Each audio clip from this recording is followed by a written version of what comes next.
What's up, everyone? Welcome back to another episode of Kevin Pro Licks TV. Boy, do I got one for you. Check this out. Before I go on, though, make sure you like, comment, subscribe, and share. Hit the description box with the super chat so I can read your thoughts on the next episode, or if you just want to send a donation, anything helps. And this is a recap on a story I did a couple days ago about a guy who was in the UK thinking about, hey, should I go and do my divorce here or Australia? Well, we're going to get some more details. Explicit conversation on wife's phone. It's D-Day. The affair partner is staying over tonight. I have a bedroom camera, a voice-activated recorder in the sitting room, and a PI watching the house. I'm in the UK hotel for work. My first trip since discovering the affair and my wife's first chance to meet the affair partner since then. Yesterday, the VAR picked up our doorbell at 6:30 p.m., followed by my wife and a male's voice. I couldn't make out much due to the TV, and I didn't enter the sitting room or bedroom. I suspect they were in the kitchen, stayed for about 30 minutes before he left. My wife then spent the evening alone watching TV and went to bed at 11 p.m. This morning, she acted as usual before leaving for work. Now, I wait. As tempting as it is, I won't drink. I need a clear head. This won't be pleasant, but I'm prepared. You sure about that? I've had time to think. Though sleep deprivation hasn't helped. Do I really want to see what I'm about to see? Many say no, but I believe facing the full extent of the betrayal will help the closure and prevent years of speculation and rumination. I believe people often take cheaters back because they don't grasp the full reality. It's easier to forgive the abstract concept of cheating than a series of concrete, repeated betrayal events. If my wife asks for forgiveness, I'll have a crystal clear picture of what she's asking me to forgive. It will appear in graphic detail in my mind. I'll also get insight into their dynamic, seeing firsthand how they interact. It won't be easy, but it's necessary. Tomorrow's confrontation will be a mix of ghosting and infidelity baseball. I can't vanish completely since I need her to be the one who leaves, but I'll remain emotionally detached, refusing to share my thoughts or feelings. I'm hoping that has the same effect. I'll interrogate her with a mix of known and unknown questions. Each confirmed lie is a strike. 3 strikes and I'm gone for good. Part of the reason for tonight is to gather more details so I have more answers I can use to catch her out lying. If she refuses to leave or sign the separation agreement, I am prepared to leave the country for good. I'm ending this no matter what, but she doesn't know that. Tonight, I expect to learn if they use protection. If she does things with him she has always denied me, and much more I can't even anticipate. Here we go. 6:05 p.m. She is home. The VAR picked her up arriving, the sound of the front door closing. I haven't seen nor heard anything since she got home at 6:30 p.m. It wouldn't be unusual for her not to be in the sitting room or bedroom at this time. She's probably in the kitchen. I have her old phone with me. I'm trying to connect it to the hotel Wi-Fi to see if there are more messages since the last I checked on Sunday. 6:45 p.m. Yeah, there are messages. They're a bit hit and miss because I don't get any of her regular text messages, only those sent through messaging apps like WhatsApp or Messenger. She's making him lasagna. Maybe they'll choke on it. In any case, she will be in the kitchen. He's running late and expects to be there by 7:30 p.m. 7:22 p.m. Our star has arrived. I hope he smiled for the camera. The PI will be parked somewhere with a view of the place. I'm looking forward to seeing the photos and videos. 7:32 p.m. They're in the sitting room, eating by the sounds of the occasional clanking. TV is off. I can hear their conversation really clearly. Boring stuff so far, talking about their days at work and different people they work with.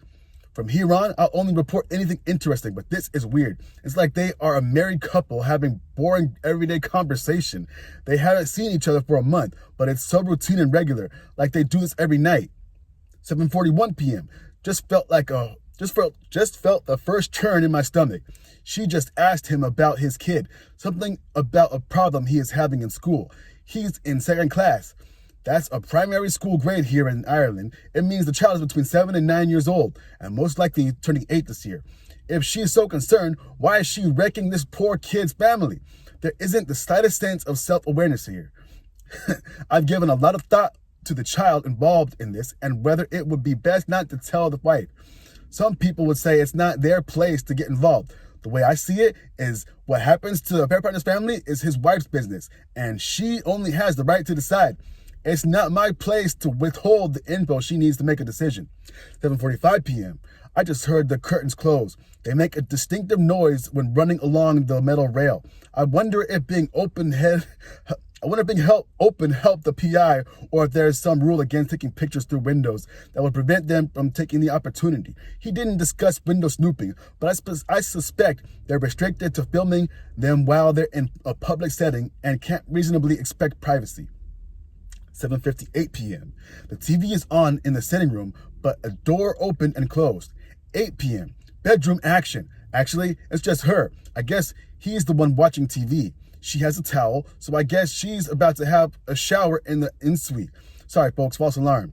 I missed the whole I'm going for a shower conversation, so I guess I'm not picking up everything. She must have communicated it quietly. 8:24 p.m. Drying, straightening, brushing her hair. I just checked the audio again. TV sound went off at 8:14 p.m. He's talking on the phone to his wife while my wife is upstairs preparing to be defiled by him, telling her how much he loves her and he misses her and how he wishes he didn't have to travel. He ended up telling her that he was stepping out for a dinner and that he'd call her tomorrow. 8:35 p.m. Here comes my sexy lingerie, stockings, lacy underwear, little black dress to go with it. I haven't seen that one before. It must be new. If I know my wife, she will make him shower too. 8:44 p.m. She left the bedroom. She spent 45 minutes getting ready for him while he watched my TV and lied to his wife. Now I have them on the VAR. He just told her she looks so fucking hot, and I'm pretty sure he slapped her ass. She replied with, "Sure, now it's your turn to get sorted out for me." 8:49 p.m. Ew, I just saw his gross ass. He's in the shower. 8:55 p.m. My wife just pulled out of the bottom drawer of a chest of drawers. She completely removed it and then pulled out a box that was hidden underneath. The box is on the bed now, but I can't make out the contents. Yeah, you guessed right. It's full of sex toys. She has fucking sex toys hidden in the house for this jerk. We never use them. She always told me she doesn't like toys.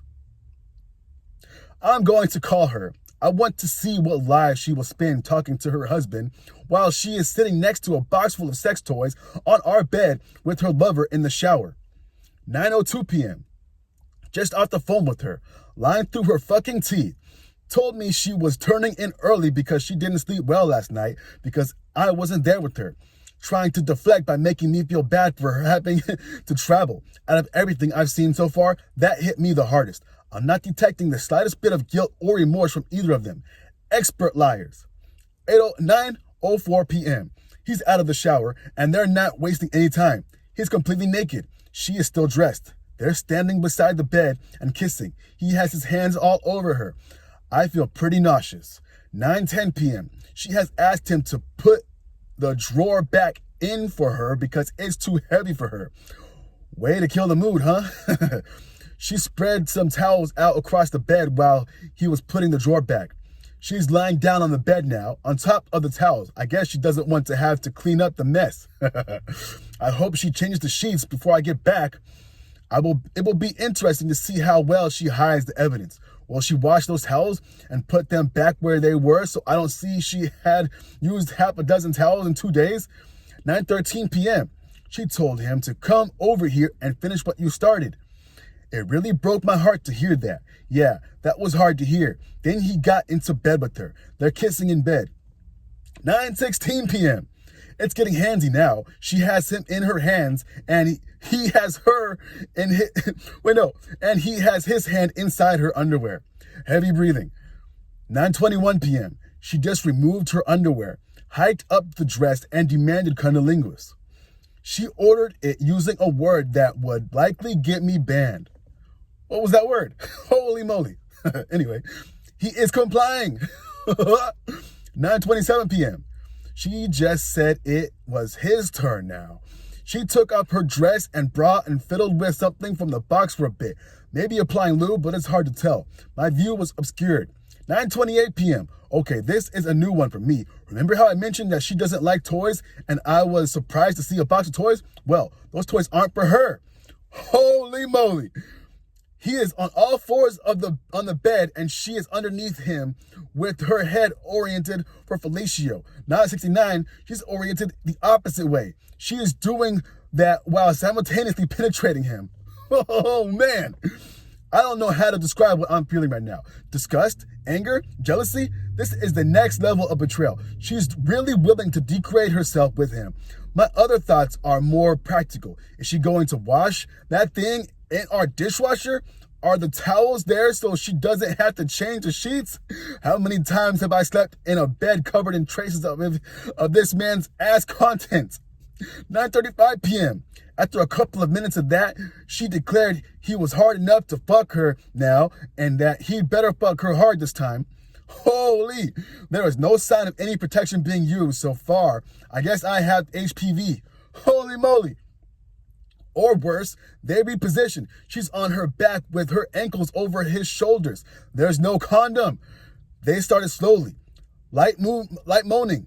Then he started grunting loudly and pounding her. He finished inside her. Game over. He said something inaudible to her. She replied by saying, sure, that's on me for getting you all riled up. He said he'll make it up to her. I'm going to take a moment. Oh, man. End for now, I guess. Wow. Buddy, this was a good update. Hey, yo, if you don't like all this explicit talk, you're probably in the wrong place. But here's some comments. Make sure the cameras are on during confrontation and be careful in case police are called. Another person says, wow, I admire your strength in all of this. Obviously, you have thought this through and seem prepared. Another person says, good luck. I'm sorry this happened to you, but damn, you seem like a hedgehog person with your feet on the ground. Another person says, somewhat unusual that she's still pursuing you sexually while she's having a full-on affair. A lot of times, they want to save themselves for their affair partner, and they scorn their mate, which tells me that she doesn't really have an emotional attachment to this guy, and perhaps she's just in it for the physical sex.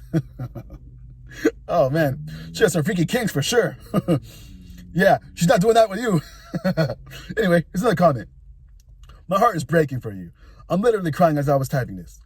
I wasn't married, but we were together for 13 years, and the pain I endured from him cheating has changed me. I am so incredibly sorry that you're living through this. Yeah, right?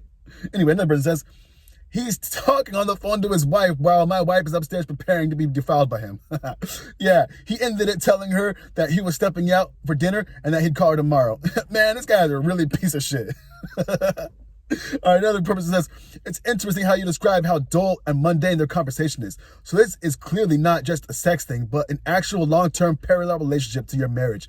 I think this will really benefit your case as long as you can use it for your lawyer. But at least you know what is going on. Yeah, right? This guy taking it up the douche chute, as CGA would say. Personally, someone says, I wouldn't comfort her at all with anything. You're already in the process of divorcing, so anything you share will just give her that much more time for them to come up with some lame excuse. Yeah, right? All right, a couple more probably end this up. Someone says, I would give her a call when they're about to start. Oh, man. I don't know about that one. She'll probably put it on camera. She'll probably answer it while she's getting banged, you know? Oh, man, R.I.P. Anyway, one more comment. It says, yeah, OP, as many people commented, record your interaction with her, but don't engage emotionally with her. Just be calm and absolutely indifferent. And boom, there we go. We'll probably get another update. I'm hoping to see another update. Damn, this is a good story, bro. Anyway, this has been another episode of Kevin Prolix TV. Make sure you like, comment, subscribe, and share. Hit me in the description box with a super chat.